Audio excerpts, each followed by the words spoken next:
Hello again, this is AiHEADHUNTER, and I'm gonna show you a PvP match between me and some random guy on ladder. The map is Cloud Kingdom, and it's a Blink Observer map. You may be hearing it a lot that, Cloud Kingdom, Shakuras, Antigua Shipyard, those are Blink Observer maps. But what does it mean? What does it really mean in practice? You might find yourself playing those maps, doing Blink Observer, but losing to some another strategy, and you might wonder why is this map called Blink Observer map, where I played the correct strategy and I didn't win. So I'm gonna show you how to execute properly the Blink Observer on this map and how to exploit the map design to your favor when you're playing the strategy against the player who plays something different. So I'm in the left bottom, obviously, and I'm gonna make a Rockskiss Frere opening. I already talked about this opening in my video with Whitera. It's basically 2 Zealot opening into 2 Stalker, into 1 Sentry, into Blink Observer.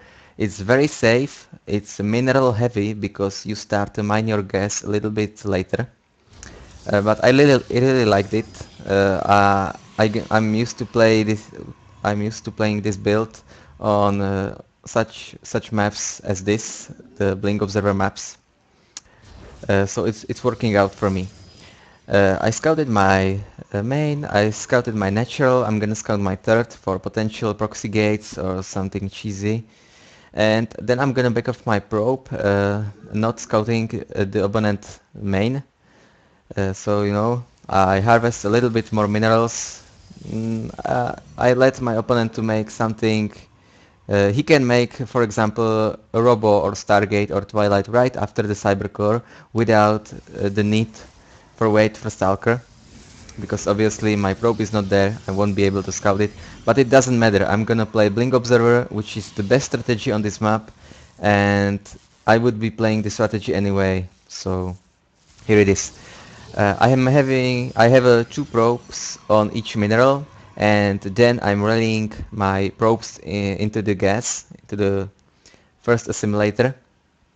So that's the biggest difference between this build and any other build.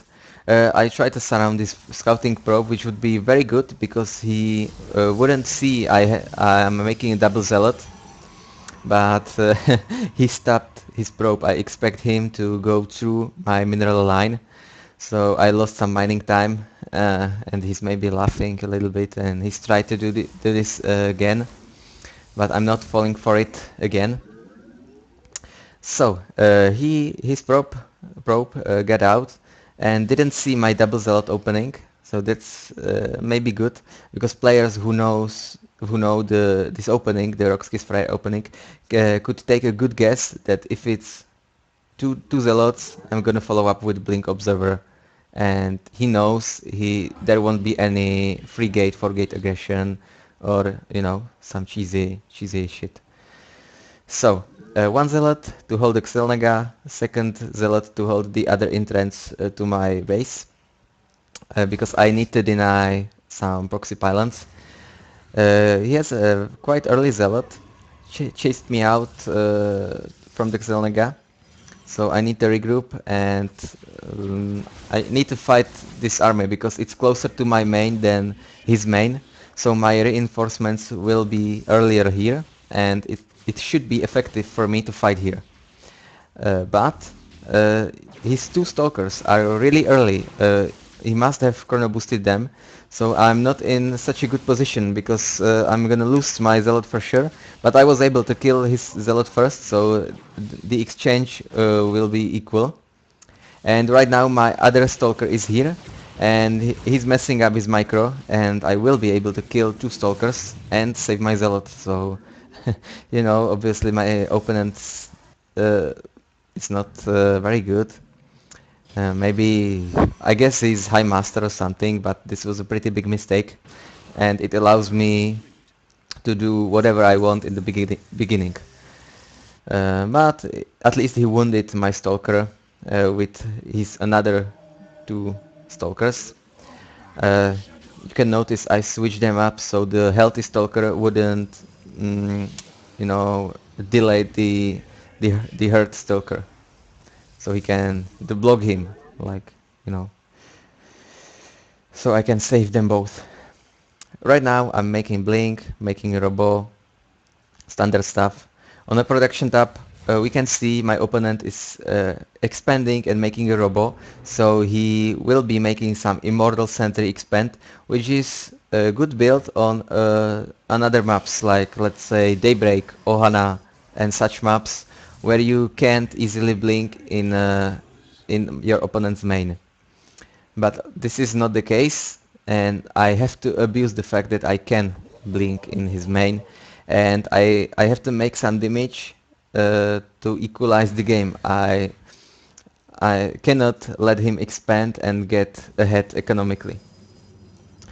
So I have some forward pylon, warping my first stalkers, observer is flying across the map.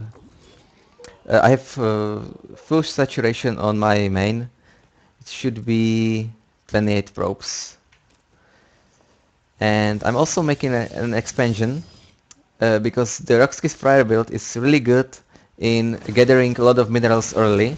So I can make an expansion and not be really behind. These 400 minerals doesn't slow me that much. Right now I blink at his main and I'm already doing a very good damage. I killed a lot of probes. I'm gonna blink individually and do some more damage. Hopefully not lose any stalkers, but I didn't kill any unit now.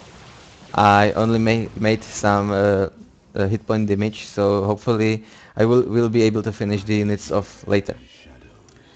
We can see that I killed 6 probes. The amount of probes is equal. Sniped the observer, but lost 1 stalker, lost 2 stalkers.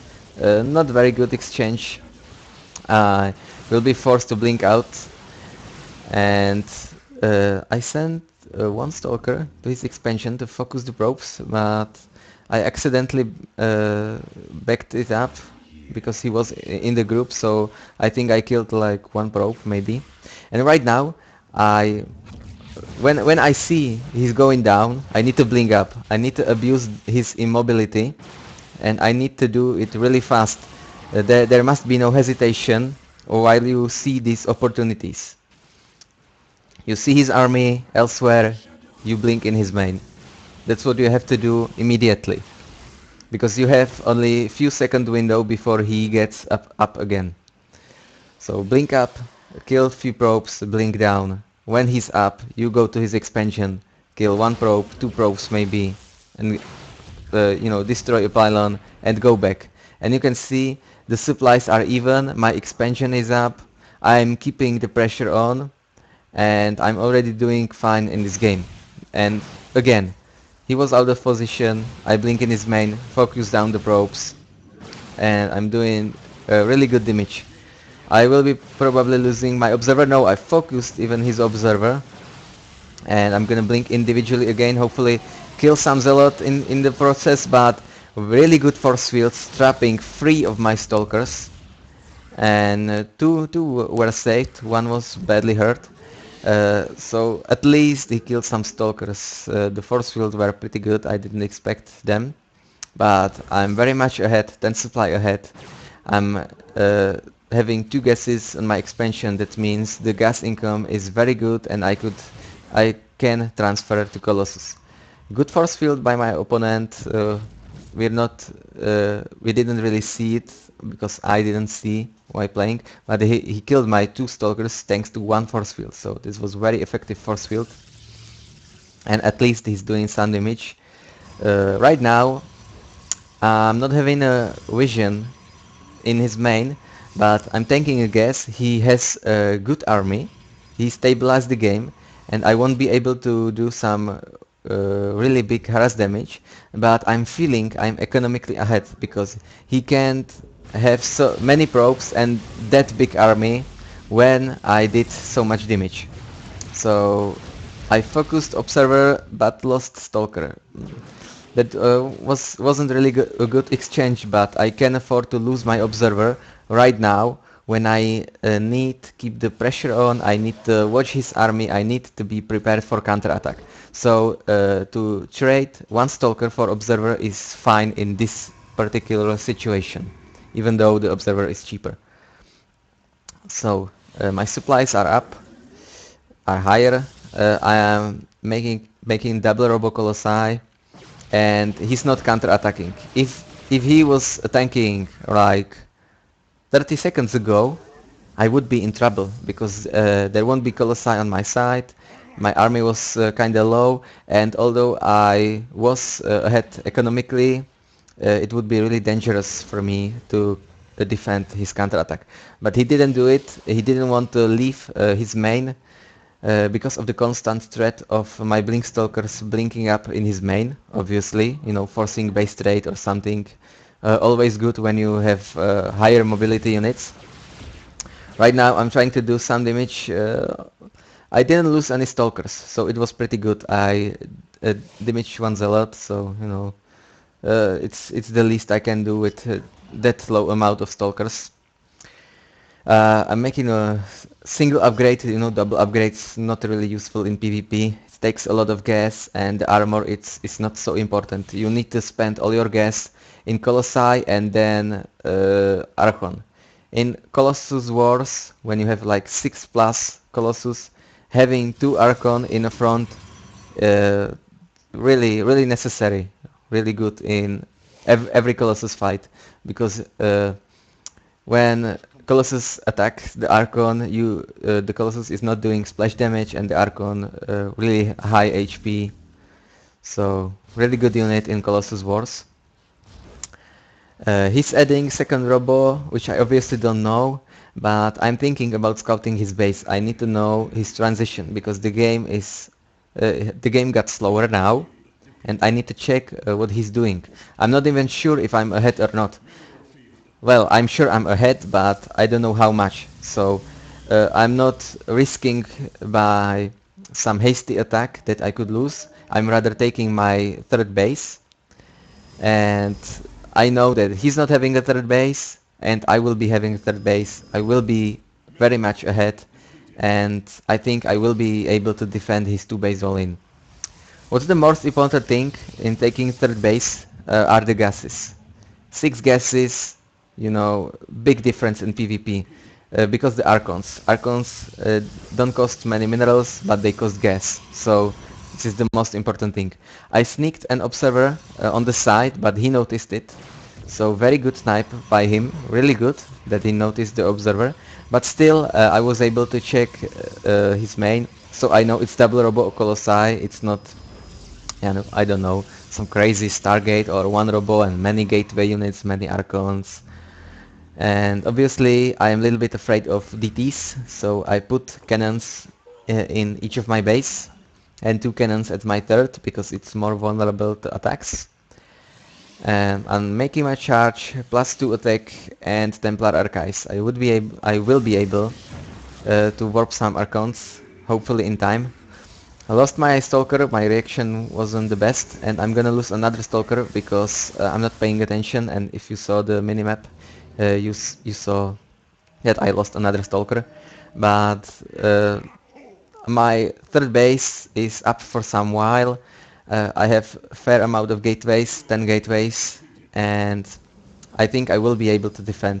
Right now 2 Archons, all the power I need, and I feel really comfortable in this game. The early game just got me ahead, and I didn't let him to catch up since then. He sniped my another observer, so right now I'm not sure which entrance he will pick. It might be dangerous if I go to the one entrance and he goes in another, and he gets in superior position. But it's not the case. He wanted to go around, and I was going around, so I forced the fight in quite a good position, and I'm taking the fight really easily. He sent few zealots in my natural, but the cannon was there and I spotted it, so I warped zealots there, and I'm completely safe, crashing the battle. The game will be over very soon. So yes, that's it. So you saw how Blink Observer is powerful build in maps as Cloud Kingdom, Shakuras, Antigua, maybe some other maps that will be added, you know, in map pool later, because the maps in StarCraft 2 are evolving. So it's a build that will be always useful in PvP, and I recommend you to play it on this map. But you have to be really fast. You have to take advantage of the little position mistakes of your opponent. You have to be quick. You have to be prepared to force a base trade if he goes out of his base, and you have to harass well. So that's it. Thank you for watching, and see you next.